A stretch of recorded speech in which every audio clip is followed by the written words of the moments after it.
Alô, amigos da CBN, uma semana importantíssima para os clubes do Rio de Janeiro no que diz respeito à Copa Libertadores da América. Jogo terça, jogo quarta e jogo quinta. Inicialmente na terça-feira, o Vasco vai enfrentar o Alianza de Lima. O Vasco precisa voltar a vencer na competição, já que no primeiro jogo, atuando em São Januário, perdeu para o Nacional do Uruguai. Carlos Eduardo Éboli, o que você está esperando desse Vasco, onde só a vitória interessa diante dos peruanos? Olha, Duarte, eu acho que o Vasco só pode tropeçar nas próprias pernas diante de um nervosismo, de uma pressão da torcida, porque existe uma diferença técnica entre as equipes. O Vasco é melhor que o Aliança, o Vasco entra como favorito para esse jogo, vai estar atuando em casa. Agora, não pode pensar em outro resultado, porque um tropeço nessa segunda rodada, no segundo jogo em casa, vai transformar a sequência da competição ainda mais difícil para o Vasco da Gama, porque ele vai ter que recuperar esses pontos em partidas fora de casa. A gente não pode esquecer que a tabela da Libertadores é uma tabela espelho, ou seja, o Vasco vai terminar essa fase de classificação com 2 jogos fora de casa, e o último deles justamente contra a melhor equipe, que é o Nacional do Uruguai, jogando fora de casa. Então o Vasco tem que fazer o que se espera dele, que é vencer essa partida, tem time para isso. Esse retorno do Éder Luiz, a possibilidade do Éder Luiz ficar no banco de reservas, já é ótimo para o técnico Cristóvão Borges, e o Vasco tem, jogando bem ou jogando mal, a obrigação de vencer.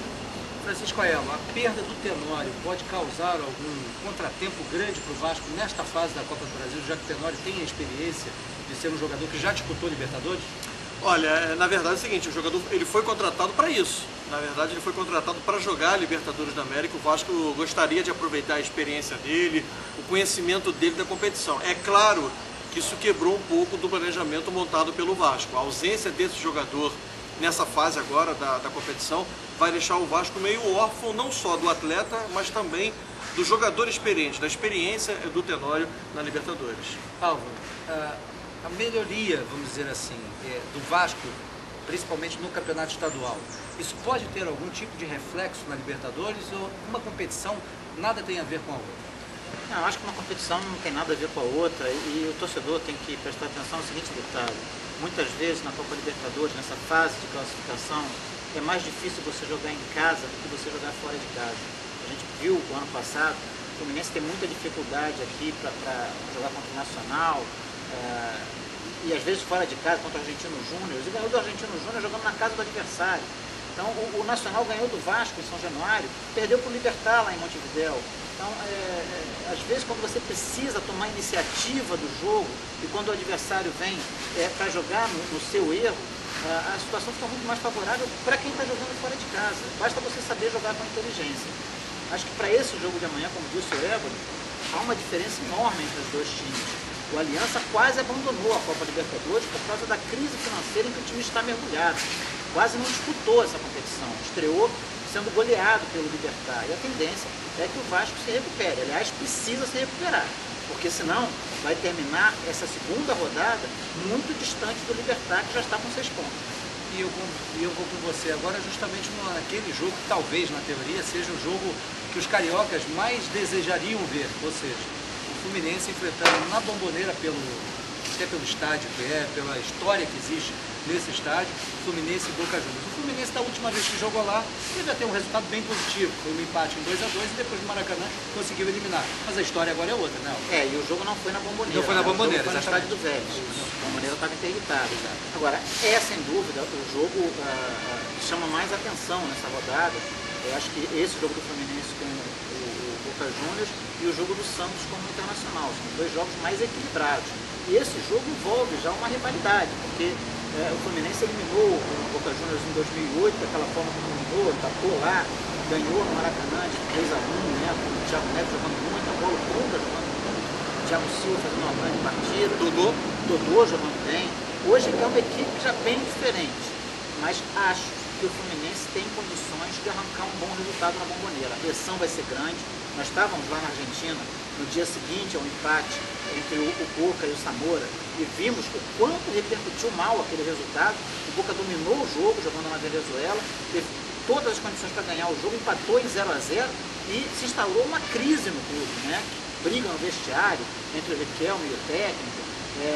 Só se falava da repercussão daquele jogo. Então, a pressão vai ser muito grande para que o Boca conquiste a primeira vitória nessa Libertadores. E o Fluminense pode tirar proveito disso. Eu só espero. O Zamora foi atropelado na segunda rodada, né? Então, pelo Arsenal. Exatamente. Então a pressão aumentou ainda mais em cima do Boca, né? O Boca tem que reagir, tem que dar uma satisfação ao seu torcedor. E jogando em casa, a Bombonera não é fácil não. Eu só espero.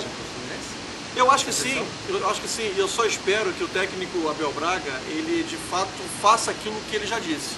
Ele falou o seguinte, olha, eu não quero saber, eu vou jogar lá dentro de igual para igual, vou sair para o jogo, porque é aquela história, né? O técnico Vanderlei Luxemburgo usava uma frase, e usa até hoje, que o medo de perder tira a vontade de ganhar. Ou seja, se vai jogar dentro da La Bombonera, se você vai com um esquema defensivo, vai ser pressionado, vai ficar encurralado, vai ter dificuldade para sair para o jogo. Uma bola não entra, a segunda não entra, mas a terceira vai entrar ou a quarta vai entrar e você vai perder o jogo. Tomara que o Abel realmente ele faça isso, ele coloque o time de igual para igual, ou seja, quando o time for atacado, se defende. Agora, quando tiver a posse de bola, sai para também, entre aspas, agredir o adversário. E essa é a receita dos grandes times da América do Sul. Sem dúvida. O Nacional veio aqui em São Januário e ganhou do Vasco, porque ele encarou o Vasco de igual para igual, foi para cima, atacou e conseguiu a vitória. O Fluminense, no ano passado, ganhou do Argentino Júnior lá, em Buenos Aires, jogando dessa maneira. O Boca Juniors joga assim em todo lugar, né? Seja qual for o adversário, ele vai para cima. Então, acho que o Fluminense pode surpreender o time argentino usando a mesma arma que ele costuma usar. Não custa lembrar que o Boca Juniors está invicto há 36 jogos. Lidera o Clausura com 10 pontos. Essa estratégia ela é até coerente com o que o Fluminense tem de melhor, em termos de qualidade técnica, do meio para frente. Você não pode deixar a bomba estourar nas áreas. Então a melhor maneira de você Uma hora não vai dar certo. Uma hora não vai dar certo, uma hora alguém vai falhar. Claro. Né? Então a melhor maneira que você tem de proteger a zaga é segurando a bola e sendo agressivo com o adversário. O Fluminense, quando tiver a bola no pé, tem que sair para o jogo e tem qualidade para isso. E jogadores experientes, a gente não pode esquecer. O Fluminense tem jogadores experientes, o Fred, o Deco, que sabem muito bem como lidar com o Thiago Neves. Eles sabem como lidar com esse tipo de pressão. E o Valência deve ser titular nessa partida. A gente treinou, antes do time viajar para Buenos Aires, ele treinou no time titular.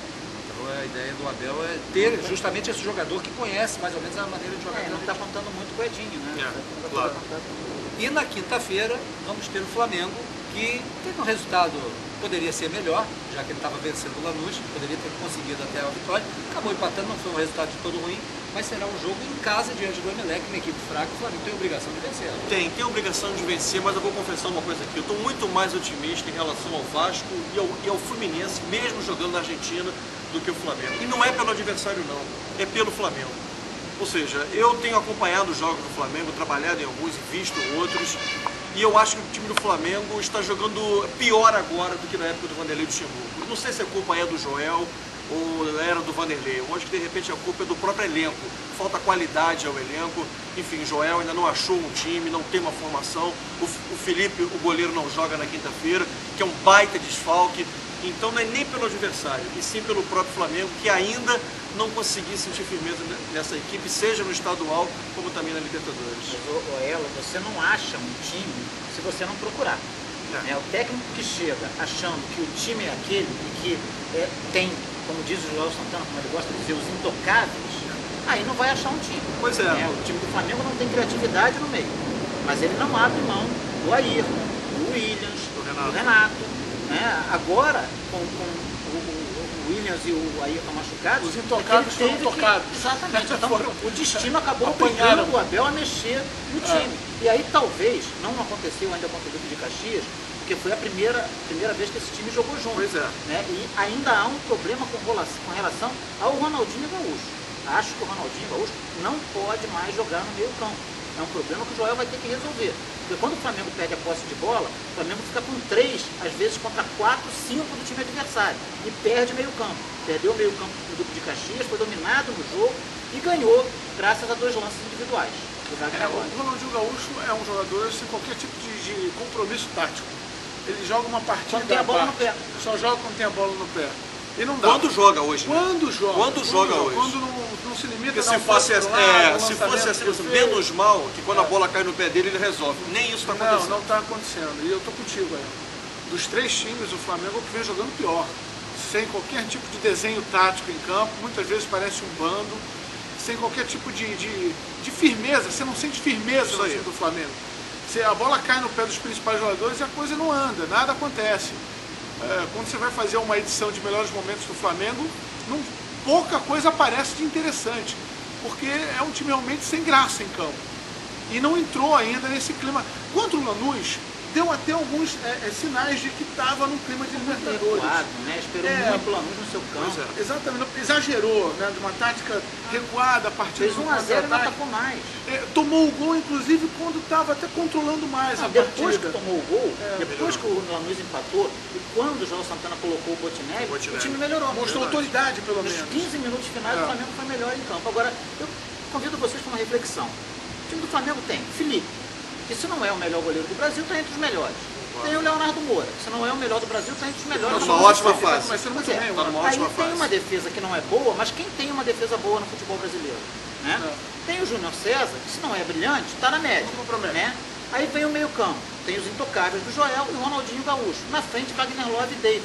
Esse time tem que jogar mais do que está jogando. O problema está no meio de campo. O problema está no meio campo e, na minha opinião, é o seguinte: dos 4 jogadores do meio campo, eu acho que o Joel deveria escalar 2 jogadores. Eu acho que ele elegeu o jogador demais, né, como prioridade, jogador demais no sentido de marcação. Eu acho que ele tem que abrir mão dos 3 de pelo menos um. Eu, por exemplo, escalaria um meio campo, se ele gosta tanto de volante, que faça a vontade dele. O Ayrton Williams, e jogaria com o Botinelli e com o Ronaldinho Gaúcho, por exemplo. Eu acho que poderia ser uma tentativa. O problema é que você nunca sabe o que você pode esperar do Botinelli. E na maioria das vezes você não pode esperar Mas eu falo do Botinelli porque se você olhar o elenco do Flamengo, não tem outro. Esse é o problema. Eu também acho que ele não é o jogador. Agora, se você olhar o elenco e no caso, procurar jogador com a característica, né, de meio campo, de jogador de criação, não tem. Você tem o Camacho, você tem o Botinelli e você tem quem mais? Tá faltando jogador. O Flamengo tem um problema sério, porque tanto os 2 zagueiros quanto os 2 volantes não têm bom passe. Então, esse primeiro passe do Flamengo é muito ruim. A saída de bola... 90% dos times brasileiros hoje tem esse problema. Mas as laterais do Flamengo, quer dizer, a que sai mais para o jogo e que serve mais como válvula de escape, é o lado direito com o Léo Moura. Perdeu o Leonardo Moura, então... Bom, depende de um jogador. Rapidinho aqui com os 3. Éboli, para você. Vasco e Aliança. Vasco. Fluminense e Boca. Vai dar Fluminense. Flamengo e Emelec. Flamengo. Aí, Éboli. Vasco e Aliança. Vasco, vamos lá. Vasco, Fluminense, e se o Flamengo ganhar, vai ser naquele sufoco. Se ganhar. Álvaro, para você. Eu acho que os 2 times que jogam em casa ganham. Flamengo e o Vasco. O Fluminense arranca um empate do Boca Juniors lá na Bombonera. O que não deixa de ser uma boa rodada, se acontecerem esses resultados. Uma previsão otimista. Uma previsão bem otimista para os times do Rio de Janeiro. Então você já sabe, nesta terça-feira, o primeiro desses 3 jogos, Vasco e Aliança de Lima. Na quarta tem Fluminense e Boca, direto do La Bombonera. E na quinta tem, direto do Engenhão, Flamengo e Emelec. Tudo aqui pela CBN. O nosso Twitter, @FutebolCBNRio, o Facebook FutebolCBNRio e o site, você já sabe, www.cbn.com.br. Aquele abraço.